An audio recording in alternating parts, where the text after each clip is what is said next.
মধ্যরাত্রির বিভীষিকাময় অন্ধকার জগতে আপনাকে স্বাগত। দেখতেই পাচ্ছেন ঘরের মেঝেতে একটা লাল রঙের 5 মাথা তারা আঁকা আছে আজ। না, ওটা নিয়ে চিন্তা করবেন না। নিজের পছন্দ মতো একটা বসার জায়গা খুঁজে নিয়ে বসে পড়ুন। ধরুন একটা ফুটবল ম্যাচে আপনি 7-1 গোলে হারছেন। জিত প্রায় অসম্ভব। এ অবস্থায় আপনি ঈশ্বরের শরণাপন্ন হতে পারেন, কিন্তু আমরা জানি মাইলস অফ গড গ্রাইন্ডস স্লোলি। ফলে তিনি ধান পিষতে পিষতে আপনার 90 মিনিট শেষ। অগত্যা ঈশ্বরকে বাদ দিয়ে আপনি অন্য একজনের শরণাপন্ন হতে পারেন, যিনি বলেছিলেন, all is not lost, the unconquerable will and the study of revenge immortal hate and the courage never to submit on youth। কথাগুলো শুনলেই যেন ভিতরের রক্ত গরম হয়ে ওঠে। আপনি দ্বিগুণ উদ্যমে দৌড়তে শুরু করেন। হাজার হাজার বছর ধরে পৃথিবীর বহু মানুষ এই দ্বিতীয় ব্যক্তির রীতিমতো উপাসনা করে আসছেন, অথচ তার যত ছবি পৃথিবীতে পাওয়া যায় তার সবই আর্টিস্টের কল্পনা, শুধুমাত্র একটি ছবি ছাড়া।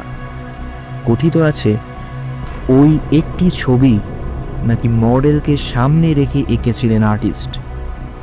আজ সেই আর্টিস্টের মতো আমি আর আপনিও তাঁকে দেখার চেষ্টা করব। আমাদের এই অন্ধকার ঘরের মেঝেতে ওই তারাটার ঠিক মাঝখানে এসে উপস্থিত হবেন তিনি। তারপর যে যার ইচ্ছে মতো বর চেয়ে নিতে পারেন তার থেকে। তাহলে চলুন আমরা এক মনে তাকে ডাকতে থাকি। হয়তো দেখব কোনো এক ফাঁকে দর্শক আসনে বসেই মন দিয়ে আমাদের গল্প শুনছেন তিনি।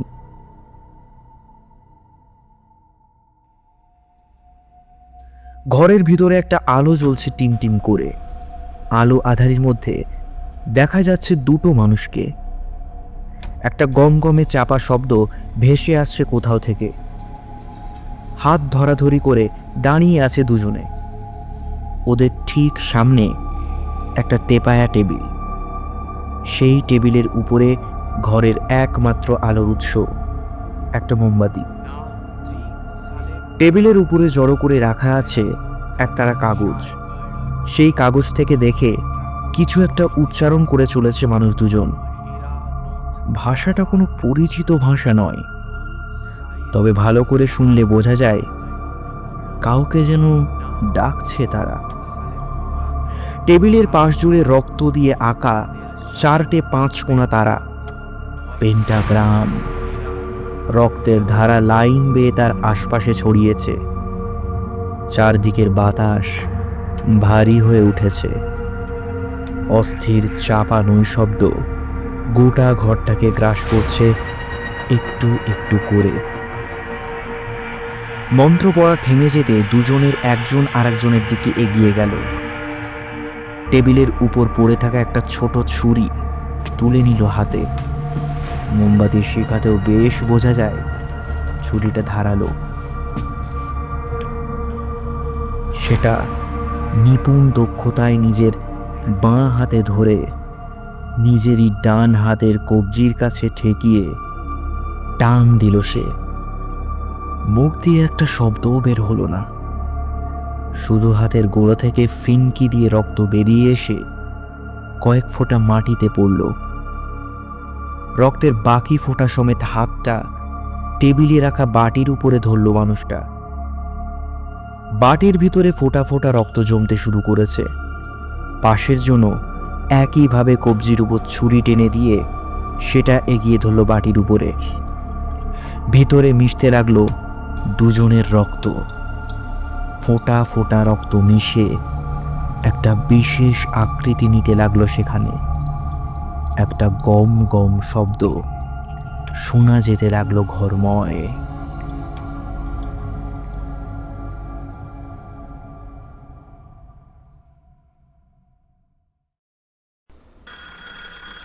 টেলিফোনের তীব্র শব্দে কাঁচা ঘুমটা ভেঙে গেল আমার। কাল রাতে ঘুমোতে ঘুমোতেই 2:30 বেজেছে। ভেবেছিলাম দুপুর না গড়ালে আর ওঠা হবে না। উঠে কিন্তু ঘড়ির দিকে তাকিয়ে দেখলাম সবে সকাল 7:30 বেজেছে। এমনিতে আমার চেহারাটা বেশ ছোটোখাটো, তার উপরে ফোনটা রাখা আছে দূরে, ফলে শুয়ে শুয়ে সেটা অবধি হাত যাবে না। ল্যান্ডলাইন সাইলেন্ট করারও উপায় নেই। মোবাইল ফোন আমি ব্যবহার করি না, ইচ্ছে করে না একেবারে।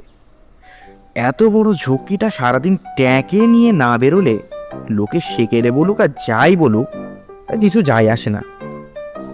মাথাটা গরম হয়ে গেল। হাত বাড়িয়ে ফোনটা তুলে একটু ধমকের গলাতেই বললাম, কি হয়েছেটা কি? মিস্টার ঘোষ, আমি থানা থেকে বলছিলাম। হ্যাঁ, পরের কথাটাও ধমকের গলাতেই বলতে যাচ্ছিলাম, কিন্তু গিলে নিয়ে বললাম, পুলিশ? কি ব্যাপার বলুন তো? একটা ব্যাপারে আপনার একটু সাহায্যের দরকার। আপনি ফ্ল্যাটেই আছেন তো আপাতত? হ্যাঁ আছি, কিন্তু আর কিছু বলার আগেই গত কয়েক মাসের আলগা পাপগুলো চোখের সামনে ভেসে উঠতে লাগলো। না, তেমন কিছু তো করিনি। মানে সাত সকালে পুলিশে কোমরে দড়ি বেঁধে ধরে নিয়ে যেতে পারে তেমন কিছু তো করিনি। ভেবে চিনতে খানিকটা আত্মবিশ্বাস ফিরে পেলাম। গলাটা একটু সামনে নিয়ে বললাম, বেশ তো, আসুন না, আমি আপাতত ফাঁকাই আছি। ফোনটা রেখে দিয়ে কিছুক্ষণ ঘরের মধ্যে পায়চারি করলাম। এক নিঃশ্বাসে দুটো সিগারেট ফুঁকে ফেললাম। সকালে ঘুম ভেঙে মেজাজটা খিঁচড়ে গেছিল। ভেবেছিলাম উটকো লোক বা কাস্টমার কেয়ারের ফোন।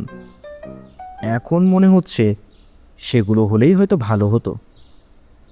রাতের জামা কাপড় ছেড়ে রেডি হয়ে থাকলাম। তিনি যে কখন আসবেন আর কি বলবেন সেটা ভেবেই মনটা অস্থির হয়ে উঠল।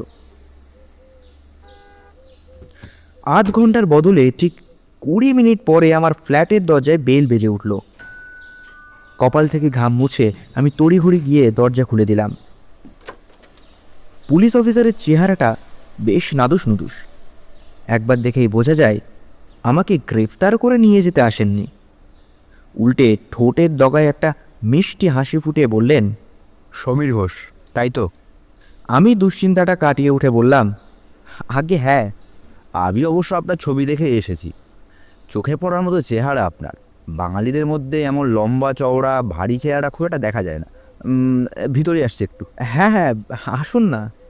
ভদ্রলোক নিজে হাতেই দরজা ঠেলে ভেতরে ঢুকে এলেন। সাধারণত দেখেছি পুলিশ অফিসাররা কোথাও ঢোকার আগে ঘরের ভিতরে যিনি আছেন তাকে সৌজন্য টৌজন্য দেখানোর ধার ধারেন না, শটান ঢুকে আসেন।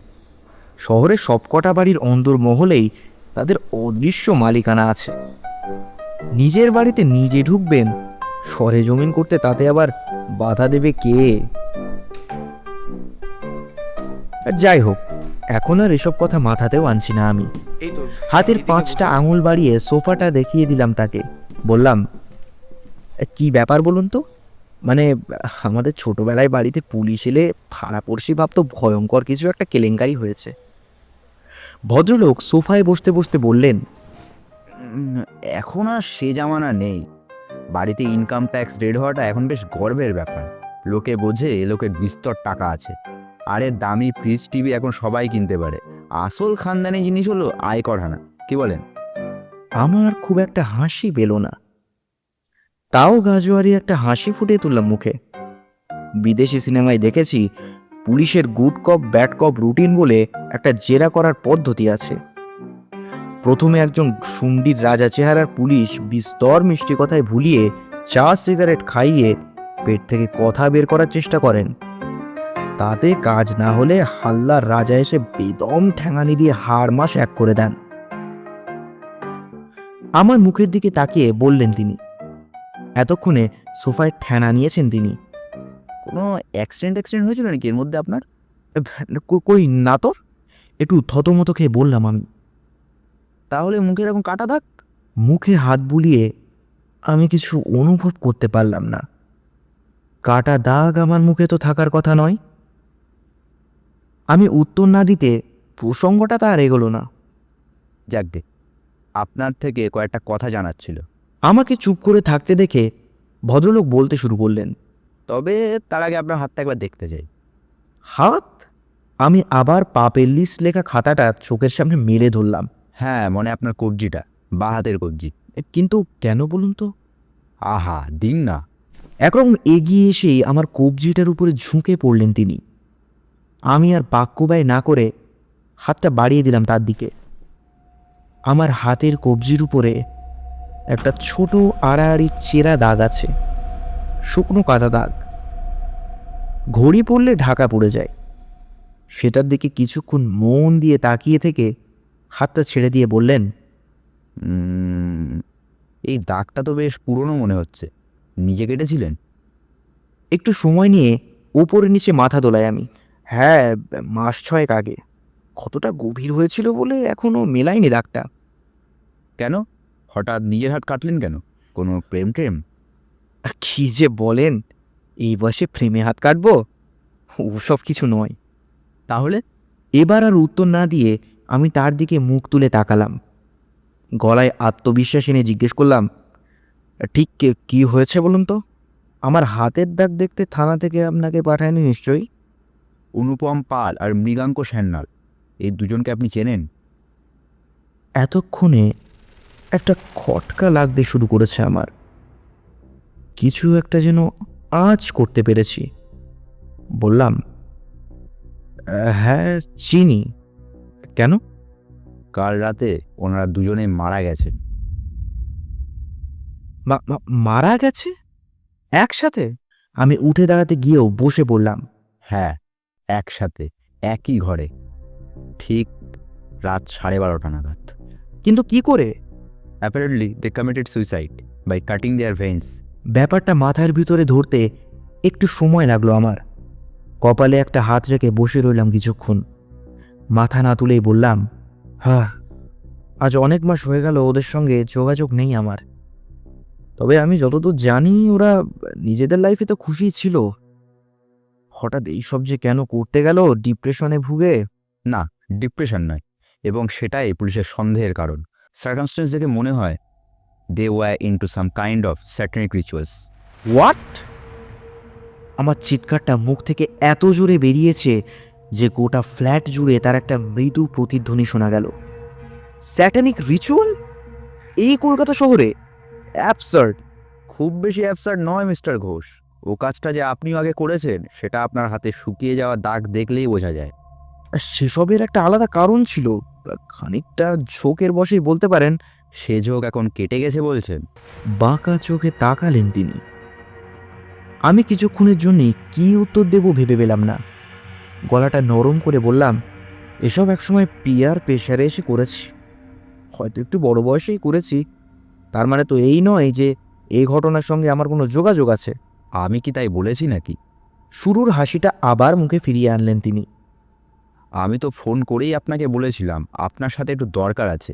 আসলে এবার নিজের পকেট থেকে একটা সিগারেট বের করে অগ্নিসংযোগ করলেন। আসলে যে রিচুয়ালটা করতে গিয়ে ওনারা মারা গেছেন সেটা যে ঠিক কী ধরনের রিচুয়ালস সেটাই আমরা জানতে চাই।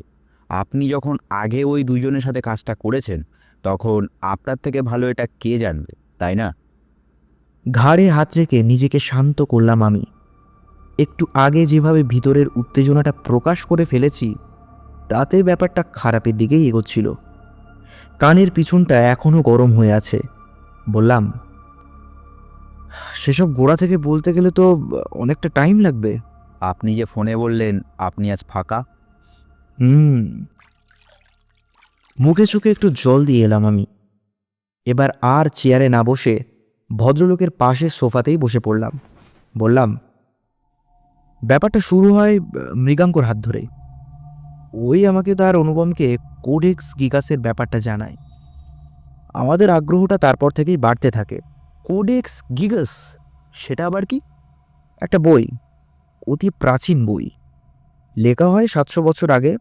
অতদিন আগে লেখা যে কটা বইয়ের অরিজিনাল ম্যানুস্ক্রিপ্ট এখনও টিকে আছে তার মধ্যে কোডেক্স গিগাস বৃহত্তম। লম্বায় 1 মিটার, চওড়ায় 20 ইঞ্চি, পাতা সাইজ কল্পনা করে নিন। পুরোটাই ল্যাটিনে লেখা। বা, সে তো ঢাউস জিনিস। কিন্তু কি লেখা আছে এতে?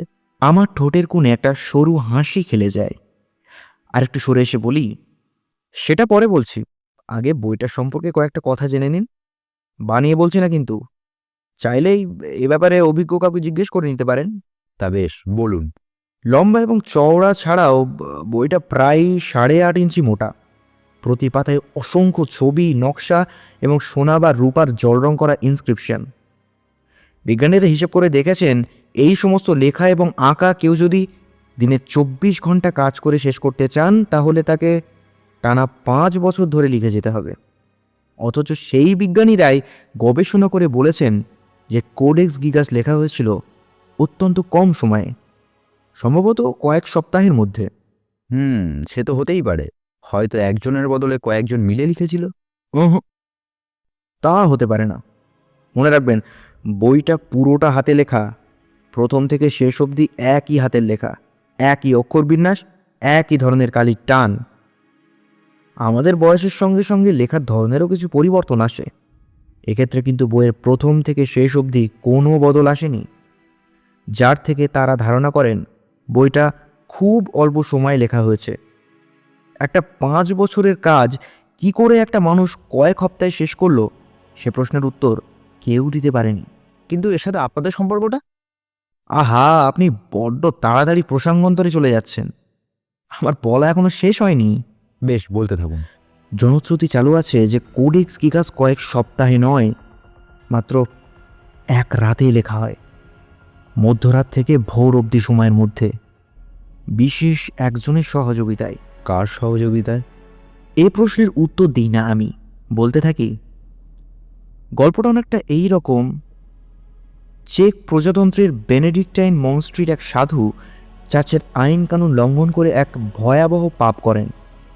সেকালে সেটা ছিল ভয়ানক অপরাধ, ফলে অবিলম্বে তাকে মৃত্যুদণ্ড দেওয়া হয়। তবে ফাঁসি কিংবা শুলে চড়ানো নয়। চার্চের এক পরিত্যক্ত ঘরের ভিতরে তাকে ঢুকিয়ে ঘরের দরজা পাথরের দরজা দিয়ে সিল করে দেওয়া হয়, অর্থাৎ দেওয়ালের ভিতরে জীবন্ত সমাধি। তো সিল করা সেই ঘরে বসে সাধু ভাবলেন, মরার আগে কিছু একটা করে যাওয়া উচিত। ফলে তিনি এতদিন সাধনা করে যা যা জানতে পেরেছেন, সেই সবই কোথাও একটা লিখে যাবেন ঠিক করলেন। কিন্তু এও বুঝলেন যে খাদ্য জল ছাড়া তার আয়ু বেশি দিন না। তার মধ্যে এত কিছু লিখবেন কি করে? অনেক ভাবনা চিন্তার পরেই তিনি শয়তানের শরণাপন্ন হন। গোপন তন্ত্রের জাদুতে জাগিয়ে তুললেন শয়তানকে। তার সাহায্য নিয়েই মাত্র এক রাতে শেষ করলেন বইটা। তবে শয়তান তো আর খালি হাতে ফিরে যাওয়ার পাত্র নয়। তার শর্ত হলো, সাহায্যের বদলে বইতে ঈশ্বরের পাশাপাশি শয়তানের সম্পর্কেও কিছু লিখতে হবে। সাধু রাজি হয়ে গেলেন। আপনার গুগলে কোডেক্স গিগাস লিখে একবার সার্চ করে দেখুন না, একটা ছবি আসবে। কিসের ছবি? আহা, করুনই না।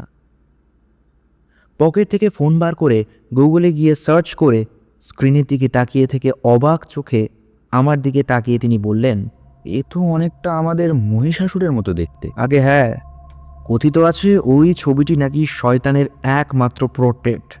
বাকি যারা এঁকেছেন তারা কল্পনা করে এঁকেছেন। তাকে নিজের চোখের সামনে দেখে তার শর্ত মতো একটা গোটা পাতা জুড়ে ছবিটা এঁকেছিলেন সেই সাধু। এই কারণেই কোডেক্স গিগাসকে ডেভিলস বাইবেল বলা হয়। কিন্তু কি লেখা আছে এতে? বেশিরভাগটাই বাইবেলের ল্যাটিন ভার্সন, যাকে বলা হয় ভালগেট। ভালগেট বাইবেলই চার্চের কাছে সব থেকে পবিত্র বাইবেল। তাছাড়াও কিছু ছোটোখাটো গুপ্তবিদ্যা ইত্যাদির আভাস পাওয়া যায় এতে। বইয়ের প্রতিটা পাতা কাগজ নয়, প্রাণীর চামড়া দিয়ে তৈরি। হিসেব করে দেখা গেছে এই বইটা বানাতে মোট 160খানা গাধাকে কেটে তাদের চামড়া ব্যবহার করা হয়েছিল। এটা এখন আছে কোথায়? সুইডেনের ন্যাশনাল লাইব্রেরিতে, যদিও জনসাধারণকে সেটাকে দেখতে দেওয়া হয় না। এতক্ষণ মাটির দিকে তাকিয়ে কথা বলছিলাম আমি। এবার মুখ তুলে বললাম, এবার আশা করি আপনার আজকের প্রশ্নের উত্তর দিতে পারবো। আমার 2 বন্ধুর সঙ্গে এই বইয়ের সম্পর্ক কোথায়? ভদ্রলোক আর নতুন করে কিছু বললেন না। আমি বলে চললাম, সমস্ত বিষয়টা যদি আপনি অস্বীকার করেন, তাও ভেবে দেখুন ল্যাটিন ভাষায় লেখা ভালগেট বাইবেল, যা কিনা সব থেকে বেশি পবিত্র, তাতে হঠাৎ লেখক শয়তানের ছবি আঁকতে যাবেন কেন? তাহলে কি বাইবেলটা খোলস? আসলে অন্য কিছুর ইঙ্গিত দেওয়া ছিল কি তাতে? কিন্তু তেমন তো কিছু লেখা নেই। এখানেই আসল রহস্য। এই কোডেক্স গিগাস একটি অসম্পূর্ণ বই। বইয়ের বাঁধাই পরীক্ষা করে দেখা গেছে এর ভিতর থেকে প্রায় 52টি পাতা কোনো সময়ে কেউ ছিঁড়ে নিয়েছে। কে নিয়েছে এবং কেন নিয়েছে তা আর জানা যায় না। কথিত বিশ্বাস অনুযায়ী সেই 52টি পাতাতেই আসল সংকেত দেওয়া ছিল। মৃগাঙ্কের ধারণা ছিল এই 52টি পাতায় কী লেখা ছিল তা সে জানত। সে কি? এটা কি করে সম্ভব? দ্বিতীয় বিশ্বযুদ্ধের সময় ওর দাদু ইংল্যান্ডের এক আর্কিওলজিস্টের আন্ডারে কাজ করত। তিনি খুন হয়ে যেতে দাদু আর সেখানে কাজ পাননি। তাছাড়া সে এক ভায়োলেন্ট সময়, কে কখনকার শত্রু হয়ে দাঁড়ায় বলা তো যায় না। ফলে বিদেশি সেক্রেটারি রাখত না কেউ। এই আর্কিওলজিস্টই নাকি সেই পাতাগুলোর ঠিকানা জানতে পেরেছিলেন। সেগুলো উদ্ধার করেছিলেন কিনা জানি না, তবে তার কন্টেন্ট সম্পর্কে দাদুকে মরার আগে কিছু জানিয়ে যান তিনি। বছরখানেক আগে সেই দাদুর মৃত্যুর পর তার একটা পুরনো ডায়েরি মৃগাঙ্কের হাতে আসে। সে পদার্থবিদ্যার কৃতি ছাত্র ছিল। সেখান থেকে ধীরে ধীরে অকাল্টের দিকে ঝুঁকে পড়ে। একটু দম নিয়ে ভদ্রলোক বললেন, অর্থাৎ এই ডায়েরি থেকেই এই রিচুয়ালসের আভাস পায় সে। আর ওই অনুপম পাল? ও আমার মতোই মৃগাঙ্কের মুখে সব শুনে টুনে ইন্টারেস্টেড হয়ে রাজি হয়। তবে আমি আর অনুপম একবারের বেশি ওসব করতে চাইনি। কেন? কেন আবার কি, একবার করেই বুঝেছিলাম এসব স্রেফ গাঁজা। হাতের কাটাটার জন্য ডাক্তারের কাছে ছোটাছুটি করতে হয়েছিল কিছুদিন। তারপর থেকেই মৃগাঙ্কের সঙ্গে যোগাযোগ নেই আমাদের। অনুপম যে আবার কেন করলো এসব সেটাই ভাবছি। কিন্তু মারা গেল কেন বলুন তো? মানে রিচুয়ালে তো শুধু হাত কাটা লেখা ছিল, নাকি রক্ত বইয়ে একেবারে মৃত্যু অবধি? সেসব আমাদের খুলে বলেনি মৃগাঙ্ক। শুধু বলেছিল কাজটা যদি ঠিকঠাকভাবে হয় তাহলে ভয়ানক কিছু একটা ঘটবে, যাতে নাকি আমরা আর 5টা সাধারণ মানুষের থেকে বেশি কিছু ক্ষমতার অধিকারী হব। তা কীরকম ক্ষমতা? তা জানি না। প্রাণের বন্ধু ছিল আর একটু হাত কাটাকাটি বই তো নয়, অত ভেবেচিন্তে এগোয়নি। কিছুক্ষণ গুম মেরে বসে রইলেন ভদ্রলোক। আর মনে হয় প্রশ্ন নেই কিছুই। উঠতে উঠতে বললেন, আপাতত যা জানার জেনে নিলাম। আমাদের প্রাইমারিলি মনে হচ্ছে অতিরিক্ত রক্ত বেরোনোর জন্য দুজনে সেন্সলেস হয়ে যান, তারপর আরও রক্ত বেরিয়ে মারা যান। আজ তাহলে উঠি। ঘটনাস্থলে যদি আপনার দরকার পড়ে তাহলে আবার আপনার সাথে যোগাযোগ করব। ভদ্রলোক চলেই যাচ্ছিলেন। আমি এবার তাকে থামিয়ে বললাম, আচ্ছা একটা কথা, যদিও খুব একটা দরকারি নয়, হয়তো কোনো কাজেও লাগবে না। কি কথা? একটু ইতস্তত করে বললাম, এই ধরুন দিন 5 আগে দুপুরের দিকে আমার এই জানলাটার পর্দা সরিয়ে রাস্তার দিকে তাকিয়েছিলাম। হঠাৎ মনে হলো ঠিক আমার মতো দেখতে একটা লোক রাস্তায় দাঁড়িয়ে আমার জানলার দিকে চেয়ে আছে, একেবারে হুবহু আমার মতো। ডাবল গ্যাঙ্গার। আচ্ছা, তারপর? আমাকে জানলায় দাঁড়াতে রেখে ধীরে ধীরে সরে পড়ল। ইন্টারেস্টিং। তারপর আর কিছু হয়নি? আর দেখতে পাইনি তাকে। তবে দুটো মানুষের চেহারায় এত মিল থাকতে পারে সেটা লোকটাকে দেখার আগে ভাবতেও পারিনি আমি। ওকে, জানা থাকলো। আচ্ছা, আজ চলি।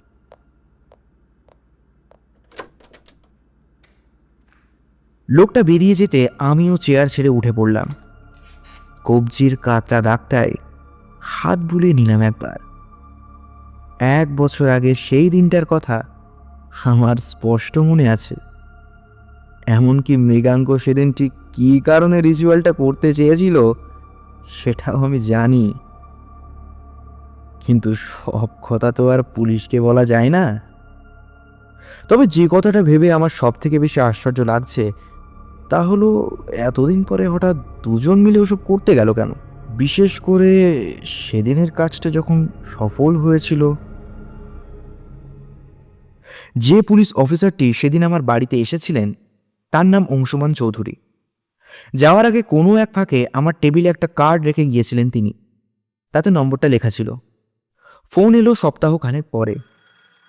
প্রথমেই জানালেন যে এই আত্মহত্যা দুটো যে তন্ত্রমন্ত্র করতে গিয়ে হয়েছে সেটা বেশ কায়দা করেই 5 কান হতে দেননি পুলিশ। ফলে খুব একটা বাড়াবাড়ি করেনি মিডিয়া। পুলিশের খাতাতেও ব্যাপারটা কোল্ড কেসের আওতায় ফেলে দেওয়া হয়েছে। আমিও যে খুব একটা মাথা ঘামিয়েছি তা নয়, ওদের দুজনের সঙ্গে আমার এমনিতেই সম্পর্ক খুব একটা ভালো ছিল না। মূল্য কি বাঁচলো তাতে আমার কি যায় আসে। তবে অংশুমানবাবু বললেন এই কেসটা নিয়ে নাকি তাদের নিজের কিছু আগ্রহ জন্মেছে। মৃগাঙ্ক আর অনুপম ঠিক কিসের সাধনায় ব্ল্যাক ম্যাজিকের আশ্রয় নিয়েছিল সেটা না জানা অবধি তার নাকি রাতে ঘুম হচ্ছে না।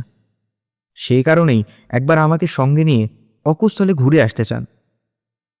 ভেবে দেখলাম প্রস্তাবটা খারাপ নয়, অল্প একটু আগ্রহ যে আমার হচ্ছে না তা নয়, ভেবেচিন্তে যাওয়াটাই ঠিক করলাম।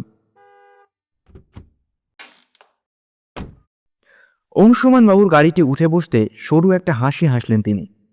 তারপর স্টার্ট দিতে দিতে বললেন, আপনাদের তিনজনের মধ্যে যে একটা গাঢ় বন্ধুত্ব হয়েছিল তার একটা কারণ বুঝতে পারছি, জানেন? কি কারণ?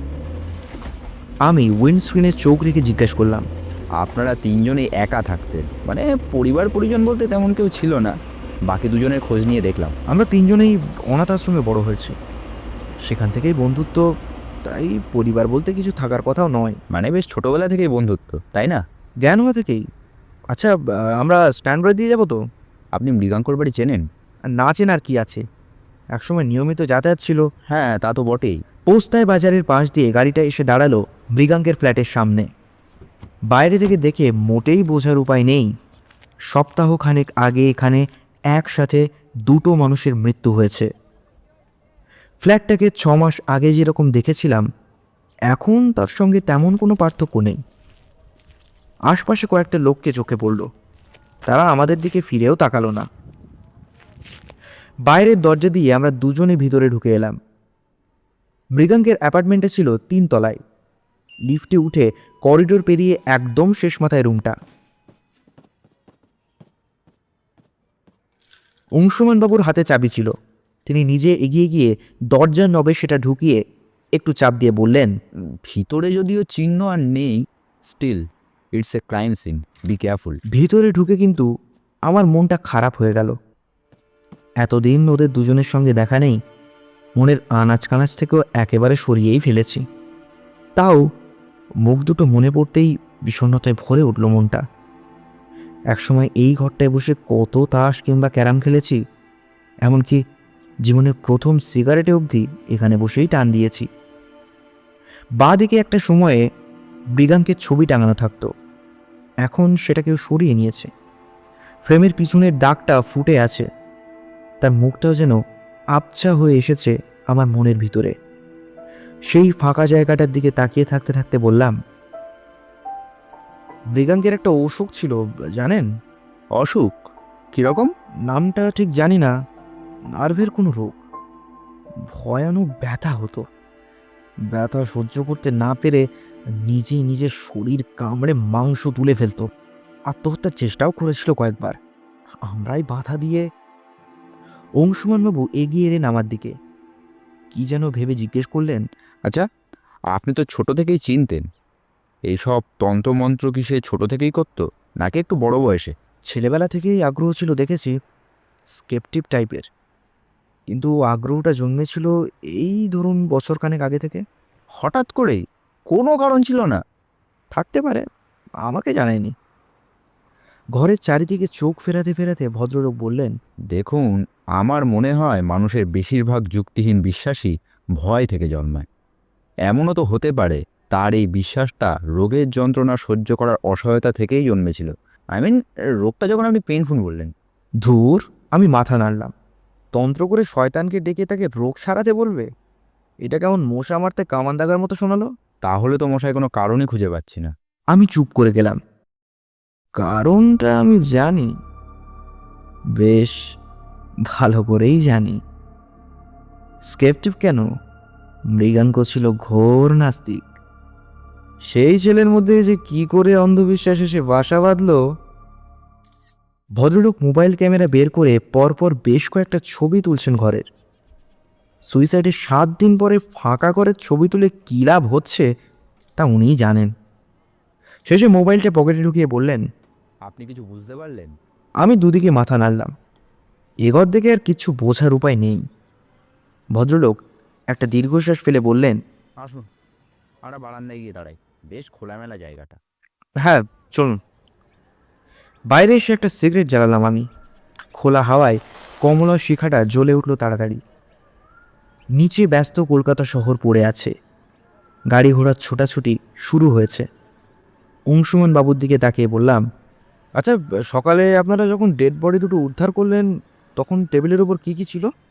পকেট থেকে একটা ছোট নোটবই বের করে দেখে নিয়ে তিনি বললেন, একটা গোলে প্রায় শেষ হয়ে যাওয়া মোমবাতি, একটা বাটি যার মধ্যে খানিকটা রক্ত ছিল, তাছাড়া মেঝেতে রক্ত দিয়ে 4টে তারা আঁকা ছিল। মানে পেন্টাগ্রাম 4টে? আপনি নিশ্চিত? হ্যাঁ, তাই তো দেখেছি। এতদিনে অবশ্য সেসব দাগ উঠে গেছে। কিন্তু 4টে হলে তো... কি? আমি সিগারেটে আরেকটা টান দিয়ে বললাম, নিয়ম হলো রিচুয়ালে অংশগ্রহণ করা প্রত্যেকটা এন্টিটির জন্য একটা করে পেন্টাগ্রাম থাকবে। সেবার 4টে তারা ছিল, এবার সেক্ষেত্রে 3টে থাকার কথা। একটা বেশি কেন? ওটা শয়তানের জন্যে, তারও তো অস্তিত্ব আছে একটা। এতক্ষণ বারান্দার রেলিং ধরে ঝুঁকে বাইরে তাকিয়েছিলাম আমি। এবার তার দিকে ফিরে বললাম, এবার বলুন তো আমাকে এখানে কেন নিয়ে এসেছেন? ও মা, আপনাকে তো আগের দিনই বললাম ফোন করে। এখানে কোনো মৃত্যু ঘটেনি, 1 সপ্তাহ, এমনকি 1 বছর আগেও না। আপনার ধান্দাটা ঠিক কী? ভেবেছিলাম ভদ্রলোক উত্তেজিত হয়ে উঠবেন, তার বদলে আমাকে অবাক করে তার মুখে একটা সাফল্যের হাসি ফুটে উঠল। বললেন, যদি বলি আপনাকে এটা বোঝাতেই নিয়ে এসেছি। তার মানে? আমি বেশ জোর গলাতেই জিজ্ঞেস করলাম। মানে পরে বোঝাচ্ছি, আগে দেখুন তো একে চেনেন কিনা। ভদ্রলোকের হাত অনুসরণ করে পিছনে তাকিয়েই আমি চমকে উঠলাম। বুকের ভেতরে এমন একটা ধাক্কা এসে লাগলো যে আর একটু হলে পড়ে যাচ্ছিলাম রেলিং টপকে। কে কে এটা? দরজার কাছে আমার সামনে এসে দাঁড়িয়েছে ঠিক আমারই মতো দেখতে সেই লোকটা। আমার চেহারার সঙ্গে তার চেহারার কোনো পার্থক্য নেই, ঠিক যেন আয়নার সামনে এসে দাঁড়িয়েছি। নিজের ছোটবেলার বন্ধুকে চিনতে পারছেন না? ইনি সমীর ঘোষ। এ কি দেখছি আমি? এও কি সম্ভব? মুখ, চোখ, নাক, দাঁড়ানোর ভঙ্গি, হাসিটা এমনকি আর চোখে দেখলাম আমার কবজির কাঁটার দাগটা অবধি। কি কি হচ্ছে এসব? আমাকে নিয়ে কি ছেলেখেলা করছেন আপনারা? আমি একটা ঠেলা দিলাম অংশুমান বাবুকে। আপনি মোটেই পুলিশের লোক নন, আপনি ফ্রড। কি চান আপনি? আপনি ঠিকই ধরেছেন, আমি পুলিশের লোক নই, একজন সামান্য ডক্টর। ডাক্তার? তো আমার সঙ্গে সব খেল খেলছেন কেন? খেলা আমি খেলছি না স্যার, আপনি নিজের সঙ্গে খেলছেন, কিছুটা স্বেচ্ছায়। প্রথম দিন আপনাকে বলেছিলাম আপনার মুখে একটা কাটা দাগ আছে। সাধারণ যে কেউ হলে আয়নার সামনে দাঁড়িয়ে একবার হলেও দেখতো দাগটা আছে কিনা। আপনি দেখেননি, কারণ আপনার বাড়িতে একটাও আয়না নেই, তাই না মৃগাঙ্কবাবু? আপনি স্মার্টফোন ব্যবহার করেন না কেন? বেশ করি, আমার ইচ্ছে আমি ব্যবহার করি না, আপনি বলার কে? আর আমার নাম মৃগাঙ্ক নয়, আমি সমীর ঘোষ। দ্বিতীয়বার তাকে ধাক্কা দিতে যাচ্ছিলাম আমি, তার আগেই আমার মতো দেখতে সেই লোকটা এসে আমার হাত ধরে ফেললো। আমি এক ঝটকায় সরিয়ে নিলাম। আগের হাসিটা মুখে মেখে অংশুমানবাবু বললেন, আপনি অসুস্থ, আসুন আমরা ভিতরে গিয়ে বসি, তারপর সব বুঝিয়ে বলছি। মাথাটা ধরে আসছিল আমার, বাইরের সনসনে হাওয়াটা অস্বস্তিকর লাগতে শুরু করেছে। আর এক মুহূর্তও এখানে থাকতে ইচ্ছা করছে না। তা বুঝতে পারলাম এরা দুজন মিলে দলে ভারী, আমাকে সহজে এখান থেকে নড়তে দেবে না। কিছু একটা উদ্দেশ্য তো নিশ্চয়ই আছে। ঘরের ভিতরে ফিরে 3 জনেই বসলাম চেয়ারে। ঠিক আমার মতো দেখতে লোকটা একটানা তাকিয়ে আছে আমার দিকে, মিটিমিটি হাসছে, একটাও কথা বলেনি এতক্ষণে। আমি তাকে বেশি গুরুত্ব দিলাম না, মাথাটা চেপে ধরে বললাম, যা বলা তাড়াতাড়ি বলুন, আমাকে যেতে হবে। কোথায় যাবেন? আমার ফ্ল্যাটে। এখানে বসে আপনাদের তামাশা দেখবো নাকি আমি? চারপাশটা দেখিয়ে ভদ্রলোক বললেন, এটাই তো আপনার ফ্ল্যাট, ভালো করে দেখুন মৃগাঙ্কবাবু। বলেছি এই নামটা। উত্তরটা দিতে গিয়ে 1 সেকেন্ডের জন্য থমকে গেলাম আমি, তারপর এসে উঠলাম হো হো করে।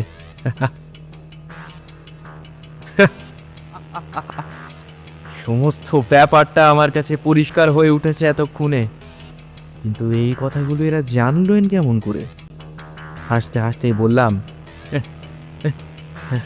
সব জেনে ফেলেছেন, হ্যাঁ তাই না? কিন্তু আর কিচ্ছু করার নেই, আর কারো কিচ্ছু করার নেই।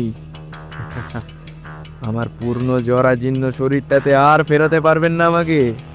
সেই দিনের সেই ব্ল্যাক মাস রিচুয়ালে কোনো কাজ হয়নি মৃগাঙ্কবাবু।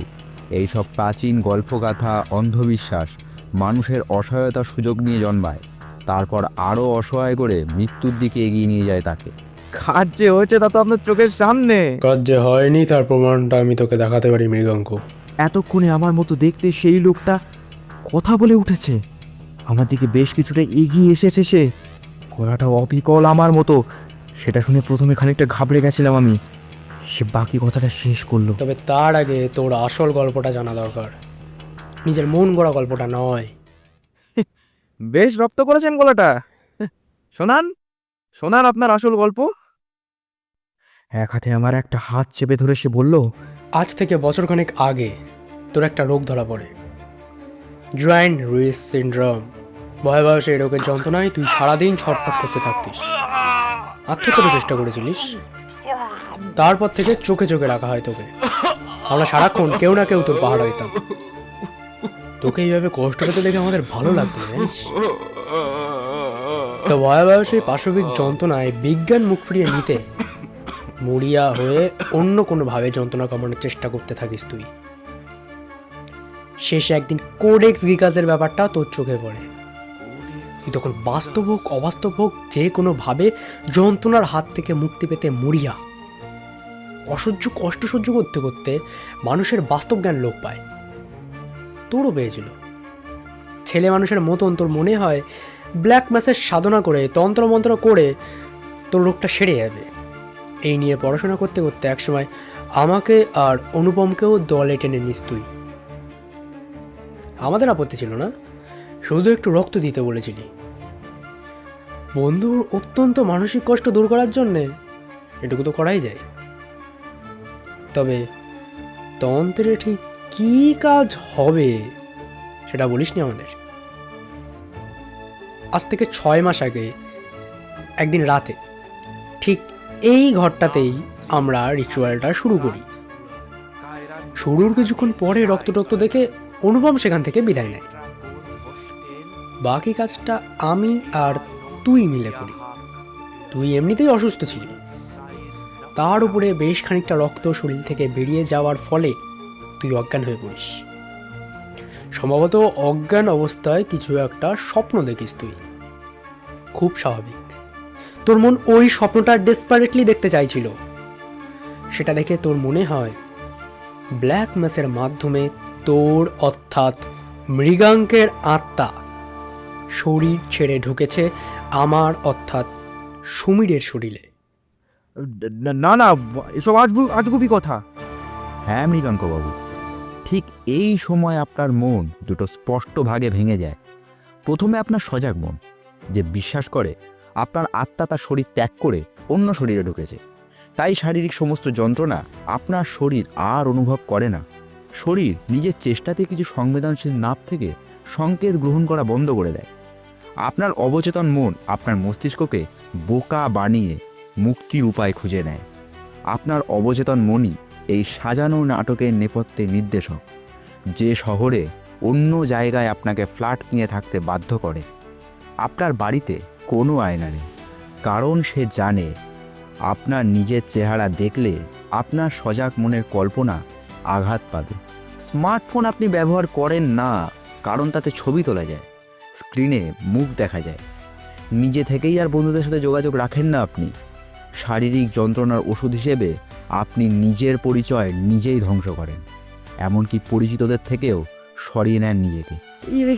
এসব মিথ্যা বলছেন আপনারা, কি প্রমাণ আছে? এই যে প্রমাণ। পকেট থেকে মোবাইল ফোনটা বের করে আমার সামনে তুলে ধরলেন অংশুমান বাবু। তার স্ক্রিন জুড়ে ফুটে উঠেছে একটু আগে তার নিচের তোলা ঘরের ছবিগুলো।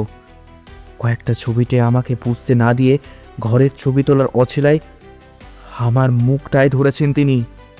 সেই মুখটা দেখেই আমার হাত পা অবশ হয়ে এলো। এ তো মৃগাঙ্ক, আমার পুরনো চেহারা। এই শরীর আমি ছেড়ে এসেছি আজ 5 মাস হলো। মাথাটা ভো ভো করতে শুরু করেছে, মনে হচ্ছে এক্ষুনি চেয়ার ছেড়ে উল্টে পড়ে যাব। আরো শক্ত করে 2 হাতে মাথা চেপে ধরলাম। ওদিকে মানুষগুলোর মিহি গলার স্বর একটু একটু করে মিলিয়ে আসছে যেন। আপনার ভুল ভাঙিয়ে আমাদের কোনো লাভ নেই মৃগাঙ্কবাবু। আপনি নিজের অবচেতন মনের কাছে আত্মসমর্পণ করেছেন, নিজের সমস্ত অস্তিত্বকে অস্বীকার করছেন। আপনাকে কোনো ওষুধ খাওয়াতে পারি না আমরা, কারণ আপনি মনে করেন কোনো রোগ নেই আপনার শরীরে। এভাবে যন্ত্রণা হয়তো হয় না আপনার, কিন্তু এভাবে বিনা চিকিৎসায় বেশি দিন বাঁচতে পারবেন না আপনি। এই শেষ সুযোগ, ভেবে নিন। কুসংস্কার আর অসহায়তার কাছে আত্মসমর্পণ করবেন, নাকি সাহস দিয়ে দাঁতে দাঁত চেপে লড়াই করবেন? বহুদিন পর একটা তীব্র যন্ত্রণার ঢেউ ঝাঁপিয়ে পড়ছে আমার শরীর লক্ষ্য করে।